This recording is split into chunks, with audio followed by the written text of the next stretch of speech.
There's a famous song. Famous song, you need to know it. To be a good father. Shem. Okay? The Hebrew version is as follows. Paro b'pijama be'emtza halayla. Everyone heard it? Rabbi Wolf? Yeah? Baruch Hashem. In English, it goes as follows. Paro in pajamas in the middle of the night. Paro in pajamas in the middle of the night. Okay. Now, what's that song about? It's very important. It's from the basics of Judaism from the young age. What's it about? It's about a pasuk in this week's parsha. Perek Yud Beis Pasuk Lamed. We're experiencing the Makas Bachoros, the 10th of the 10 Makos, the most difficult one, the harshest one. Vayakam Paro Laila. Paro got up in the middle of the night. Hu v'chol avadav v'chol Mitzrayim, everyone. V'athi tzakak global Mitzrayim. We're shouting throughout the whole land of Egypt. Ki ein bais asher ein sham meis. Every single household was stricken. There was someone that died in that household.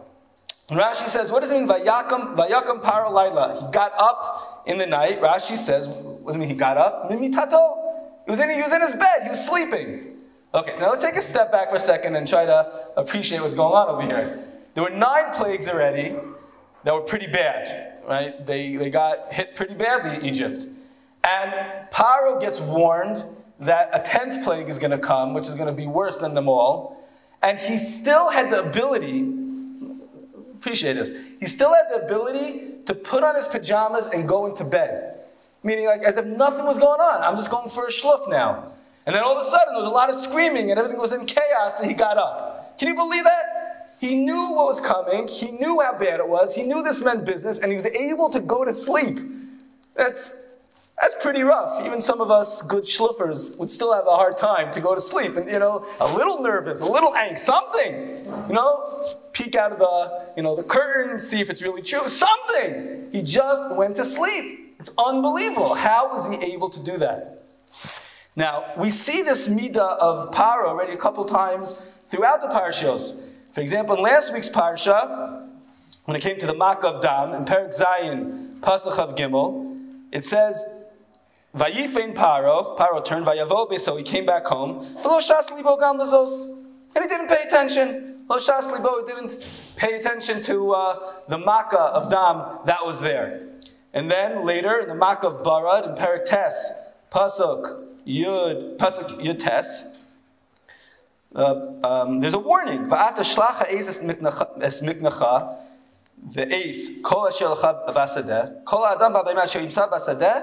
All of the people and the animals that are found in the field, v'lo yasef habayta, and that weren't brought into the house, ve'yard alem habarad v'mesu. They'll get attacked, they'll get hit by the hail, and they'll die.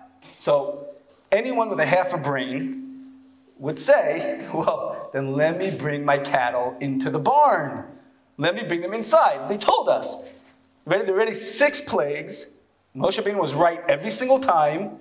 And even if you're not sure, you're not positive, does this God mean business or not? But what do you got to lose? He's saying that anything that's going to be in the field is going to get nailed. So just bring it inside.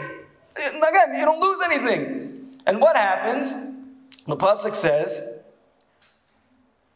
so those who cared brought him inside. Again, the same word, his heart was not put towards it, to the words of Hashem. They lost it. And that's what happened. All the animals that got nailed in the Mak of Barad was very simply because they just left them outside. When they were warned, they could have brought them inside and the animals would have been saved. So what do we see? We see that Paro just didn't pay attention to the obvious, to the extent that he was even able to go to sleep the night of Makas Bachoros. That's why it's important. Anytime you hear a song from your kids, you got to ask them what's behind it and try to understand. This is an unbelievable chazal that he was able to do that. Now, how that happened? Because very simple. Very often, when things are obvious, they can be straight in front of us. We know the truth. We know what we're supposed to be doing. But if we don't pay attention to it, we don't focus on it, we don't have set goals of how to get to what we need to get to, so then we veer off. It happens to all of us throughout our lives. And therefore, Paro knew what the right thing was. Paro knew what was going on, but he was able to say, I'm not going to pay attention to this. I'm going to go ahead and look towards something else. And Paro appreciated the value of focus, of zeroing in, of paying attention. And that's why when Bnei Yisrael started to ask Paro, look, we'd like to go out and we'd like to party, we'd like to serve our God, what did he say? We'll add on the work. We'll give them more work. So that what? Like the Mesilas Yesharim explains, they won't be able to think anymore. As long as Bnei Yisrael won't be able to think, as long as Bnei Yisrael won't be able to focus, they won't be able to pay attention to what's right in front of their eyes, they will forget about it. And he was matzliach to the extent that when Moshe went ahead and announced, okay, we're going to leave now, the pasuk says, we're too busy, please, Moshe, please, we're busy now, come on, leave us alone. They couldn't hear it. It was right in front of them. Moshe was telling them, we're going out, it's going to go. Please, Moshe, please, bother us a little later. We're very busy working now. That was Paro's strategy, and he was matzliach. He was successful. That's what Mesilas Yesharim says, that we have a Paro in every single generation. That the Yetzer Hara is always trying, no matter what it is. In every generation, it changes. Sometimes it could be, in the olden days, you had to go ahead, if you wanted to get a cup of milk, you had to go milk your own cow. That was a big pain in the neck.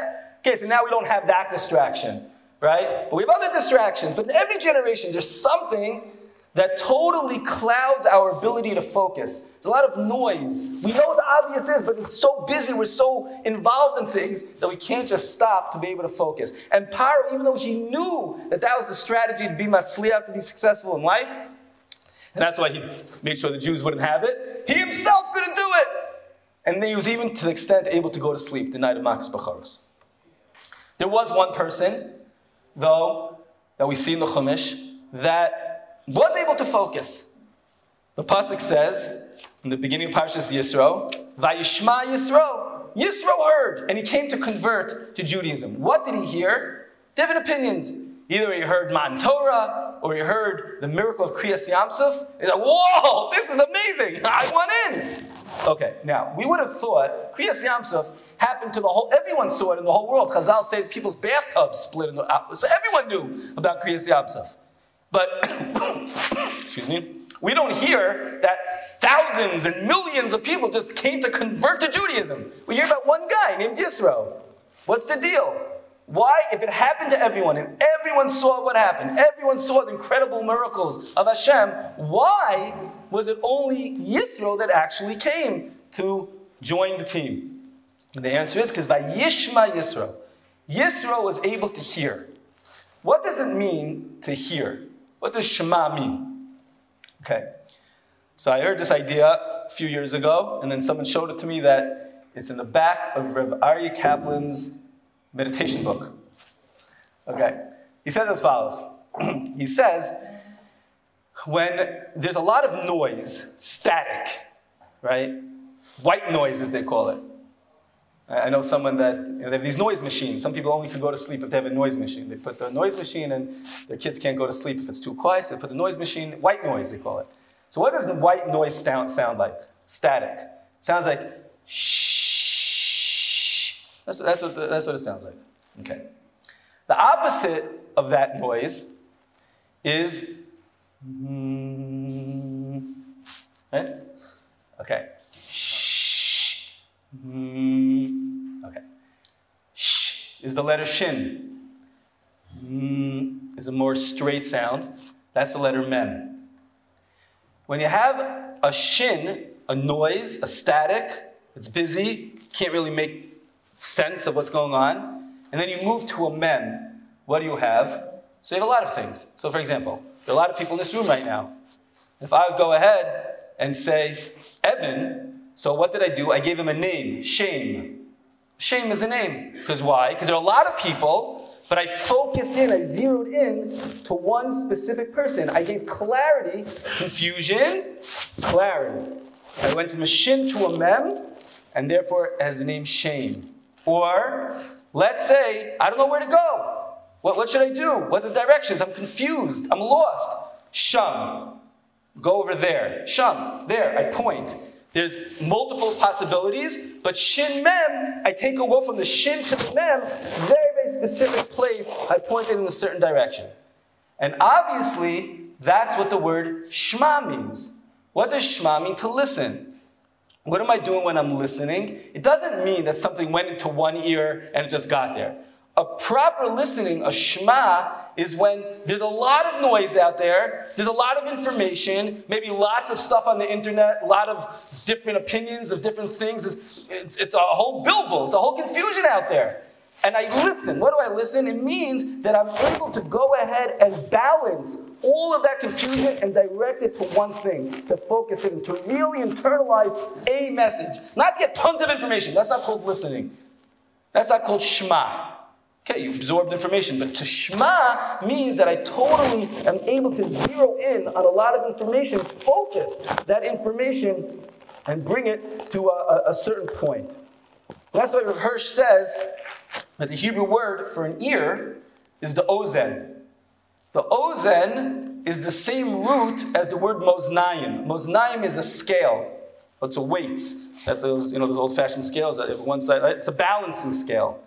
Because the ozen is the part of our body which allows us, okay, anyone who knows anything about biology, the vestibular system is linked to our ear. It's in our ear, which means that when a pilot has vertigo, etc., it's because inside his ear, the vestibular system is off, and he loses balance. If a person loses balance, there's a problem with that part of the ear. The ear is the part of our body that allows a person to be balanced, and therefore a balancing scale shares the same word as ozen. But on a deeper level, our ear is what allows us to balance. An enormous amount of balancing has to occur when we absorb information. It's not just about memorizing and hearing things. You have to be shama, is we take the different things that are coming in and we're able to pinpoint and direct it, the shin and the mem, to focus it to something much more real.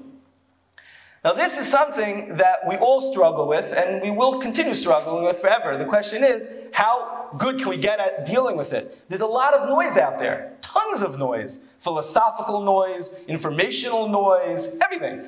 Opinions, it's the new thing. Everyone has to have an opinion and everyone's opinions are open and out there and you can read it. There's no end to the amounts of possibilities and ideas that you could hear. If you know all those possibilities, you are nowhere. You didn't get anywhere. You're never going to do anything. You can't move. You can't move forward. You can never go anywhere and be successful in anything in life when all you have is all of that noise. It's very, very important to learn, what do I need to be able to focus? How do I focus what I get and focus it so that I could go ahead and move forward? The more that we stay in the shin world, it doesn't work. We have to take the shin, which is there, and move it into the mem. We have to be able to take time and focus. And every person has to think, what are his distractions? Everyone has distractions. Everyone's distractions are different than each other. What are the distractions? Is it a friend? Is it my phone? Is it something that I like to watch? Is it my coffee that I need? I don't know. Every single person has something different that just pulls them out of their ability to focus.